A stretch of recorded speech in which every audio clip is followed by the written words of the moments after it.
The ID card hit the marble floor with a sharp clack, the sound echoing across the high-ceilinged lobby of Sterling Financial Bank.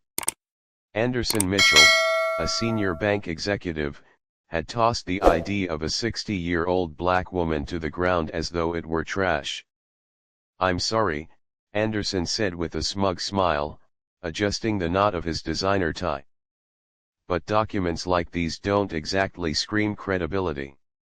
He stared down with amusement as the older woman crouched to pick up her ID. There was no rush, no shame in her movements. She retrieved the card with calm hands and stood upright with quiet dignity. "Perhaps you'd be better off finding a bank that suits your profile," he added, his tone condescending. The woman, named Roberto Silva, stood with the posture of someone who had seen far worse than the arrogance of a young, entitled executive. At 60, she radiated a grace and strength that only comes from years of experience, from enduring storms that people like Anderson couldn't begin to understand. When her gaze met Anderson's, there was no anger, just an unsettling calm that made even him shift uncomfortably. Around them, others in the bank had started to notice. A stylish woman whispered something to her husband, motioning discreetly toward the scene. Two suited professionals by the espresso bar paused their conversation, now watching in silence. Even the hum of the AC seemed louder than before. "I see," Roberto said quietly, her voice a measured contrast to the disrespect she had just experienced. "I only came in for a routine transaction. But I now realize. Maybe this isn't the right place."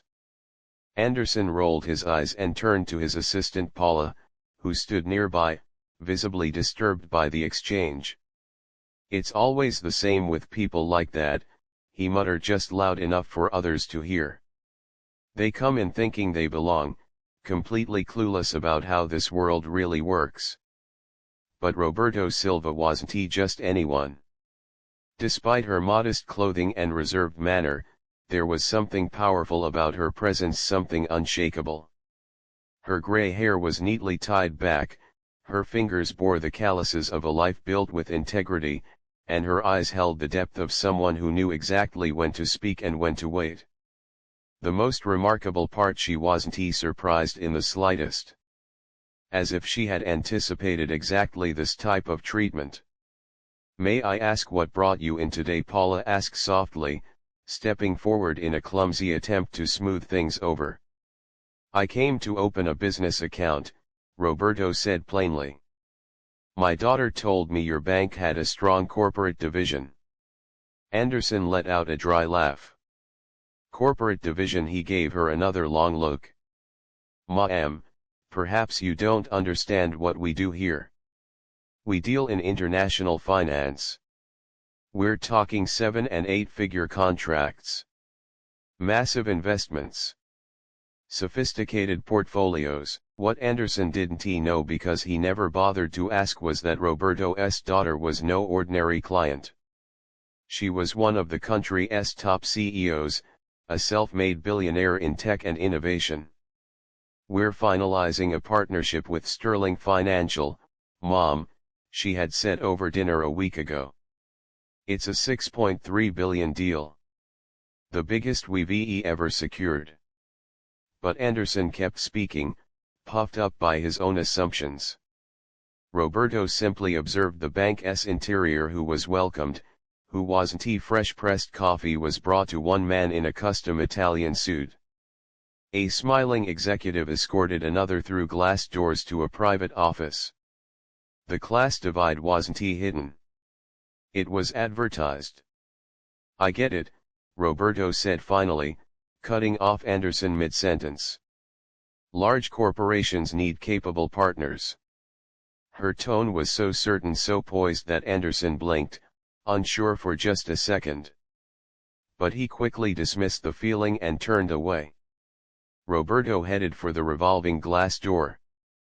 But before she exited, she pulled out her phone and tapped out a quick message. "Camila, we need to talk about Sterling Financial."